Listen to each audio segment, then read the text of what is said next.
안녕하세요. 별보는 쉬운 아빠입니다. 저는 지난주에 일본 오사카로 당일치기 여행을 다녀왔습니다. 일본은 제가 사고 싶은 천체망원경이 입고되어서 특송으로 받으려고 했는데요. 배송비가 비행기 값이랑 비슷해서 직접 다녀오기로 했습니다.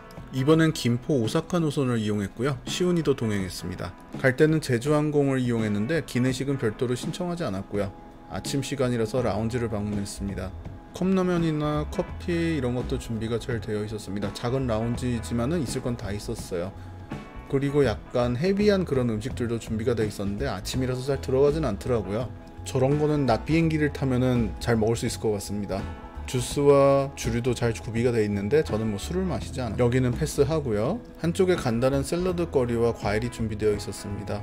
이거는 아침 식사로 좀 괜찮을 것 같더라고요. 그래도 한국 사람이라서 그런지 아침에는 역시 한식을 먹는 게 속이 든든하고 좋습니다. 특히 얼큰 쇠고기 묵국을 추천드리고 싶어요. 얼큰하면서도 시원한 맛이 여기가 숨겨진 국밥 맛집이었네 하는 생각이 들었습니다. 식사를 마치고 나서 저희가 타고 갈 비행기가 있는 36번 게이트로 향했습니다. 자, 오늘 타고 갈 비행기는 저 대한항공이 아니고요. 제주항공 보잉 B737 800기종입니다. 사실 737 맥스는 조금 불안한 느낌이 있어가지고 타기가 조금은 꺼려지는 게 있습니다. 물론 안전하겠죠. 하지만 737 800은 대체로 좀 기령이 있는 편이라 여러가지로 불편한 게 많아요. 편의시설이 없다라든지 모니터가 없다라든지 충전이 안 된다든지 그런 것들이 좀 있습니다. 물론 어떤 회사에서 어떻게 운영하느냐에 따라 차이는 있을 거예요. 이날 저희가 맨 처음으로 탑승을 했고요. 1등으로 탑승한다고 해서 주진 않더라고요. 좌석은 비교적 앞에 있는 쪽으로 잡았습니다. 그래야 내릴 때 편하거든요. 짐도 없으니까요. 항공 유튜버 분들이 이거 많이 하시더라고요. 세이프티 카드 인증이라고 하죠. 그래서 저도 한번 따라 해봤습니다. 좌석은 조금 좁게 느껴졌습니다. 탑승권으로 저렇게 무릎과 좌석 간의 간격을 재보면은 빈틈이 거의 없을 정도였어요. 그래도 1시간 반 정도 비행이니까 그런대로 견딜만 했습니다. 테이블은 색상이 조금 묘한 것 같은데 원래 제주항공이 저 색깔이었는지는 잘 모르겠습니다. 테이블 튼튼한지 한번 시험해보고 계시네요. 당연히 기내용 비디오 화면도 없고요. 그리고 USB 충전기가 없습니다. 충전기는 좀 있었으면 좋겠어요. 배터리가 좀 닳아가지고 할 수 없이 기내에서 보조 배터리를 구매했습니다.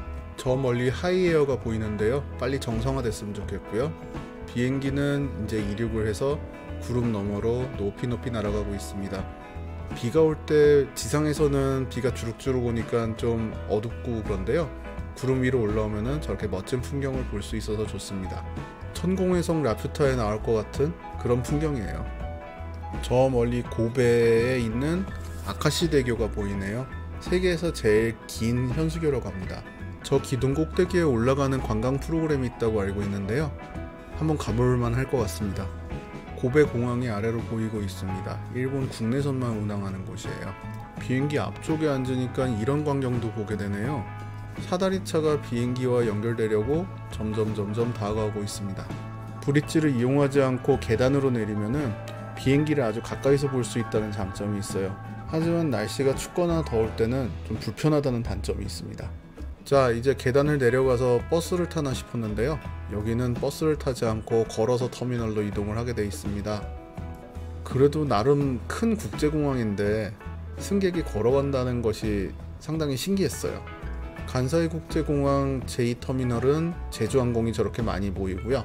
그리고 일본의 저가항공이죠. 피치항공도 많이 볼 수 있습니다. 실제로 제주항공하고 피치항공만 이용을 하고 있다고 하더라고요. 제주항공 항공기들이 쭉 서 있는 모습을 보니까 상당히 신기하기도 하고요. 열심히 안전하게 걸어서 터미널 내부로 들어갑니다. 터미널 내부는 이렇게 생겼고요. 에어컨이 작동하긴 하지만 이날 날씨가 너무 더워서 실내는 굉장히 찜통 같은 느낌이었어요. 터미널 밖으로 나오면은 제1터미널로 가는 셔틀버스를 탈 수가 있고요. 그리고 셔틀을 타고 제1터미널로 가야 오사카 시내로 들어가는 열차를 탈 수 있습니다. 오사카 시내로 들어가는 열차는 여러가지 종류가 있는데 이날은 라피트라고 하는 고속열차를 탔습니다. 난바역까지 한 35분에서 40분 정도면 도착해요. 저는 티켓을 미리 국내에서 끊어서 갔는데요. 현지에서 표를 구하는 것보다 우리나라에서 표를 구하는 게 조금 저렴하다고 합니다. 열차 내부는 이렇게 생겼고요. 창문도 큼직큼직해가지고 바깥 경치를 보기 좋았습니다. 디자인이 철인 28호라든지 아니면 스팀펑크물에 나올 것 같은 그런 디자인을 하고 있어요. 실제로 속도가 빠르진 않은 것 같고요. 그 대신 정차능력이 매우 적어서 목적지인 남바역까지 금방 가는 것 같습니다. 도대체 이런 스티커는 왜 붙이는지 모르겠습니다. 열차에서 내리니까 날이 너무 덥고 또 목도 마르고 해서 편의점에서 마실 걸 사기로 했어요. 일본 편의점이나 우리나라 편의점이나 그렇게 큰 차이는 없는 것 같고요.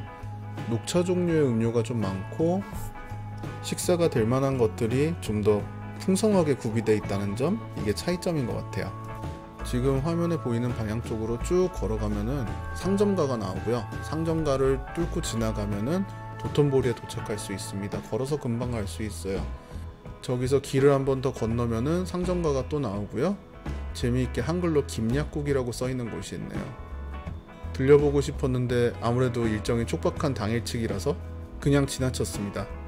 이 길을 따라서 쭉 올라가면은 도톤보리가 보입니다. 저렇게 빨간색 대게가 보이면은 제대로 찾아오신 거예요. 이제 여기서부터 무얼 먹을지 고민하기 시작하면 되는 겁니다. 별보는 시은이가 워낙 회전초밥을 좋아해가지고요. 대기수산이라는 곳을 갔습니다. 입구에는 저렇게 오늘 잡은 참치가 돼 있고요. 도시락도 판매를 하고 있어요. 맛있어 보입니다. 사실 작년에 일본 회전초밥집 테러 사건 때문에 회전초밥집이 조금 꺼려지긴 했어요. 그럼에도 불구하고 그냥 가기로 했습니다. 이 집이 참치가 좀 자신 있나 봐요. 참치 메뉴를 미는 듯한 그런 느낌을 많이 받았습니다. 말차 타먹을 때 쓰는 온수가 나오는 밸브가 있고요. 그리고 태블릿이 있어요. 그리고 태블릿이 마련되어 있어요. 태블릿은 영어, 일본어, 한국어 지원하고 있고요. 일본말을 전혀 못하더라도 편하게 주문할 수 있습니다. 초밥집에서 좀 써먹어 보려고 초밥집 일본어를 조금 공부를 했는데 소용이 없네요. 제가 알코올 들은 음료는 마시질 않아가지고요. 아사히 드라이 제로를 시켰는데 이거 아주 맛있습니다. 가장 먼저 집은 건 네기토로인데요. 참치살이 아주 실하게 많이 올라가 있는 게 좋았습니다. 이건 처음 보는 거라서 한번 집어와 봤는데 뭔가 끈적하고 끈끈해 보였어요. 식감도 좀 이상해서 안 고르시는 게 좋을 것 같습니다. 연어알 9낱말이 괜찮았고요. 이거는 우리나라 스시집에서 볼 수 있는 타코와사비 좀 비슷하게 생겨서 집어봤는데 맛은 좀 슴슴합니다. 살짝 그을린 참치도 맛이 괜찮았고요. 이거는 꼴뚜기 같은데 나쁘지 않았습니다. 이건 태블릿으로 주문한 오도로인데요. 아무리 봐도 오도로처럼 생기지 않았습니다. 맛도 제가 알고 있는 오도로 맛은 아니었고요. 여기서 약간 실망했어요. 이건 새끼방어인데요. 이거 괜찮았습니다. 또 생각나네요. 계란찜도 한번 시켜봤는데 맛은 괜찮았어요. 그런데 태블릿에 나온 계란찜 사진이랑 실제로 저희한테 온 계란찜은 모양이 좀 달라서 아이가 조금 실망했어요. 식사를 마치고 다시 거리로 나왔는데요. 저 킨용 라멘집은 아직도 있네요. 날이 너무 더워서 이쪽으로는 관광객이 별로 보이지 않더라고요. 아직 영업을 시작하지 않은 상점들도 굉장히 많이 보였었습니다. 오사카 가면 다들 여기서 사진 찍는 것 같아서 저희도 인증샷을 남겨봤습니다. 홍콩 반점이 오사카에도 있는지 몰랐어요. 여기 장사가 잘 되는지 어쩐지 정말 궁금합니다. 지하철을 타고 우메다역까지 가서 쿄웨이 망원경 가게에 왔습니다. 간판도 붙어있지 않는 망원경 가게인데요. 직원분이 너무나 친절했었어요. 망원경 가게에서 이것저것 구매를 하고요. 오사카역으로 왔습니다. 이번에는 간사이 공항까지 하루카라는 급행열차를 타고 갈 예정이에요. 원래는 자이언트 판다 도장으로 되어 있는 것으로 알고 있는데 저희가 탄 하루카는 헬로키티였습니다. 표는 역시나 한국에서 조금 저렴하게 구매를 했고요. 이 기차의 실내는 그냥 기차 같습니다. 간사이 공항까지 한 45분 정도 걸린 것 같아요. 이 열차는 간사이 공항에서 출발했을 때 교토까지 간다고 하니까요. 간사이 공항을 통해서 교토 관광 가실 분들한테는 유용할 것 같습니다. 간사이 공항에 도착해서 기념품을 이것저것 좀 샀어요. 일본은 간식이 맛있더라고요. 보통 도쿄 쪽으로 여행을 가면은 도쿄 바나나 같은 걸 사오는데요. 간사이 지방의 간식을 많이 구매를 했지만 그래도 도쿄 바나나는 참을 수가 없더라고요. 도쿄 바나나도 같이 구입을 했습니다. 간사이 공항에는 PP카드로 들어갈 수 있는 라운지가 몇 군데가 있어요. 그런데 어디가 좋은지는 제가 잘 몰라서 그냥 저희가 타는 게이트 근처에서 제일 가까운 ANA 라운지로 가기로 했습니다. 근데 굉장히 멀었어요. 나중에 알고 보니까 열차 같은 게 있다고 하더라고요. 다음에는 이정표를 조금 더 잘 봐야 되겠습니다. ANA 라운지는 조금 실망스러웠는데요. 음식도 별로 없고 풍경도 별로고 그나마 풍경이 좋은 자리는 이용할 수 없게 막아놨더라고요. PP카드 라운지를 이용하실 분은 ANA 말고 다른 데 가시면 좋을 것 같아요. 이제 집으로 돌아가는 항공기를 탑승하러 갑니다. 오늘 탑승할 항공기는 저기 보이는 아랍에미리트의 A380이 아니고요. 대한항공의 보잉 737-8입니다. 예전에는 737 맥스라고 했었죠. 조금은 불안한 마음이 들지만 그래도 용기 내서 타보기로 했습니다. 좌석 너비는 이 정도, 아까 타고 왔던 제주에어보다 조금 넓은 정도고요. 세이프티 카드 인증도 한번 해봅니다. 기내 모니터는 없고요. 휴대폰이나 태블릿을 거치할 수 있는 거치대가 마련이 되어 있어요. 다행히 USB 포트는 준비가 되어 있었습니다. 저는 비행기 타면 안내방송 나올 때가 참 설레더라고요.